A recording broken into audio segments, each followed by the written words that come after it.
भाई 1.5 साल से वर्कआउट कर रहा हूँ लेकिन बाइसेप बढ़ते ही नहीं है।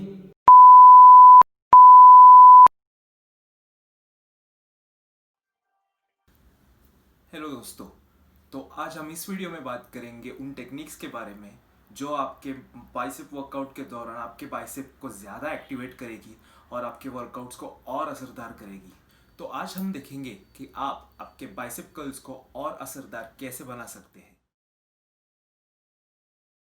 तो सबसे पहला टेक्निक, आपके बाइसेप वर्कआउट के दौरान जब भी आप बाइसेप कर्ल करते होगे तो आपको मैक्सिमम बाइसेप एक्टिवेशन के लिए चाहिए होगा मैक्सिमम कॉन्ट्रैक्शन। इसका मतलब क्या है, जब भी आप कर्ल करो तो मैक्सिमम कॉन्ट्रैक्शन पॉइंट जो होता है जहाँ पे आप अपने बाइसेप को कॉन्ट्रैक्ट करते हो वहाँ पे आपको मैक्सिमम स्क्वीज करना पड़ेगा आपका मसल। जितना ज़्यादा आप स्क्वीज करेंगे उतना ज़्यादा आपको मसल कॉन्ट्रैक्शन मिलेगा और जितना ज़्यादा आप मसल कॉन्ट्रैक्ट करेंगे उतना ज़्यादा ब्लड फ्लो आपको उस मसल के अंदर मिलेगा।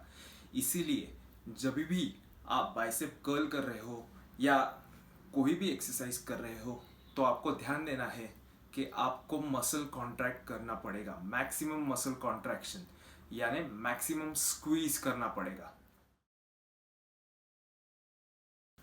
तो सबसे पहले स्टार्ट करते हैं बाइसेप बारबेल कर्ल से।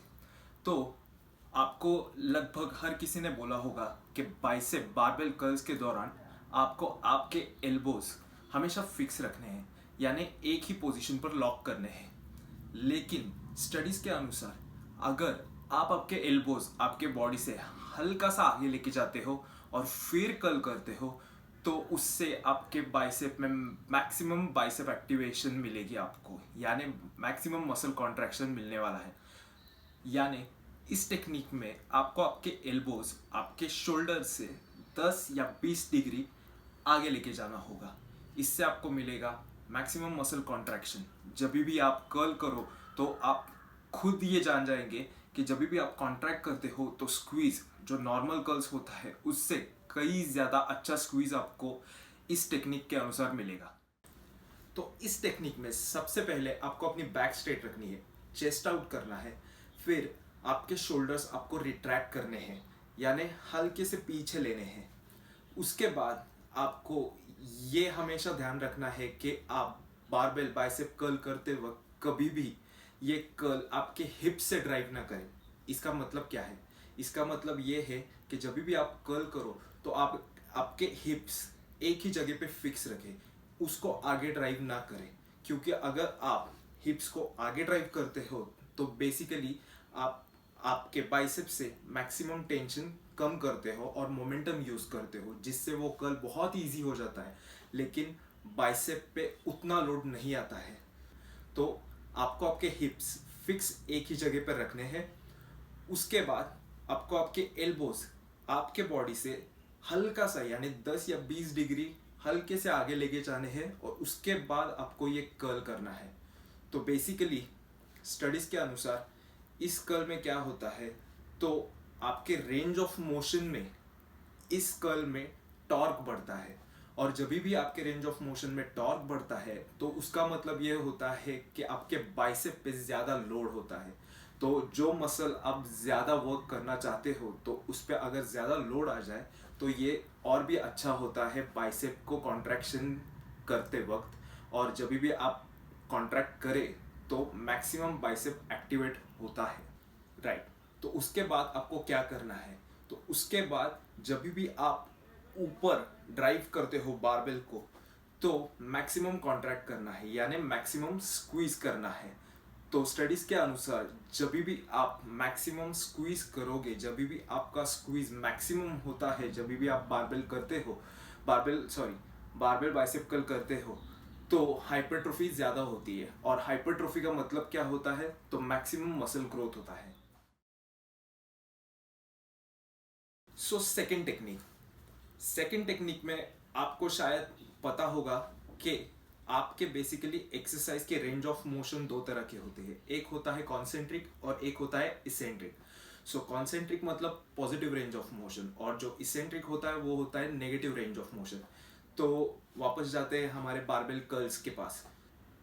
तो जब भी आप बारबेल बाइसेप कर्ल करते हो तो जब भी आप बारबेल को ऊपर ड्राइव करते हो वो हो गया आपका पॉजिटिव मोशन, और जब भी आपका बारबेल नीचे जाता है तो वो हो गया आपका निगेटिव मोशन।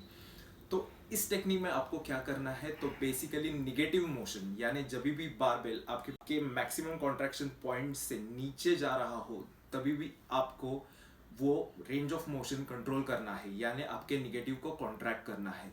तो स्टडीज के अनुसार आप जितना ज़्यादा निगेटिव कंट्रोल करते हो तो उतना ज़्यादा आपका मसल डैमेज होता है, और बेसिकली मसल डैमेज होने का मतलब होता है मसल ब्रेक होता है, और जितना ज़्यादा मसल आपका ब्रेक होगा अगर उसमें उतने अच्छे न्यूट्रिएंट्स मिलेंगे उस मसल को तो वो और भी ज़्यादा बढ़ेगा। तो इसलिए ये सबसे ज़्यादा इफ़ेक्टिव टेक्निक है, ये शायद आप किसी भी एक्सरसाइज में यूज़ कर सकते हैं। तो हमेशा याद रखिए, एक जो टेक्निक है जो बाहर के बॉडी बिल्डर यूज़ करते हैं तो वो यूज़ करते हैं 1:3 का टेक्निक, यानी positive range of motion 1 second में करना है और निगेटिव रेंज ऑफ मोशन जो होता है आपका वो 3 सेकेंड्स में कंप्लीट करना है। तो वापस जाते हैं हमारे बाइसेप कर्ल्स के पास।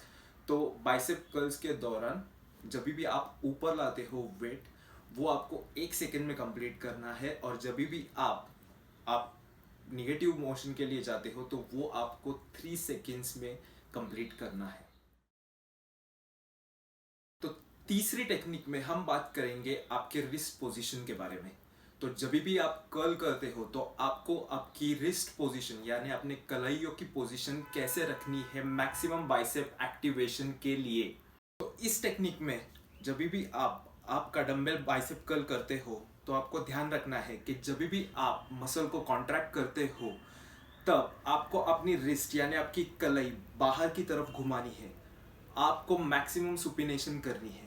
तो बेसिकली इस टेक्निक में क्या होता है, तो इस टेक्निक में जब भी आप आपकी रिस्ट बाहर की तरफ घुमाते हो तब जो कर्ल का रेंज ऑफ मोशन होता है तब जो उस वेट का लोड होता है वो बेसिकली आपके फोरआर्म से निकल के आपके बाइसेप पे आता है।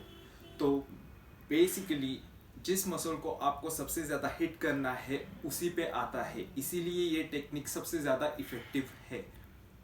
अगर आपको ये सेम टेक्निक यूज़ करनी है बारबेल के साथ तो जब भी आप आपका बारबेल ऊपर ड्राइव करते हो यानी आप कॉन्सेंट्रिक मोशन में ड्राइव करते हो तो आपको ध्यान रखना है कि आपका बारबेल ये जो आपका हिस्सा है आपके कलाई का इससे आप उसे ड्राइव कर रहे हो, यानी बाहरी हिस्से से ड्राइव कर रहे हो। तो बेसिकली इससे भी वही होने वाला है, इससे भी जो रेंज ऑफ मोशन है उसके दौरान जो वेट है उसका लोड आपके फोरआर्म से निकल के आपके बाइसेप के ऊपर आने वाला है। टेक्निक में आप आपके बाइसेप को मैक्सिमम कॉन्ट्रैक्ट कर रहे हो, यानी आप आपका बाइसेप मैक्सिमम एक्टिवेट कर रहे हो। तो अगर आपको ये वीडियो पसंद आया हो तो लाइक कीजिए, इस चैनल को सब्सक्राइब कीजिए, और मैं बहुत सारी वीडियोस डालने वाला हूँ। तो मिलते हैं आपको अगली वीडियो में। तो पीस।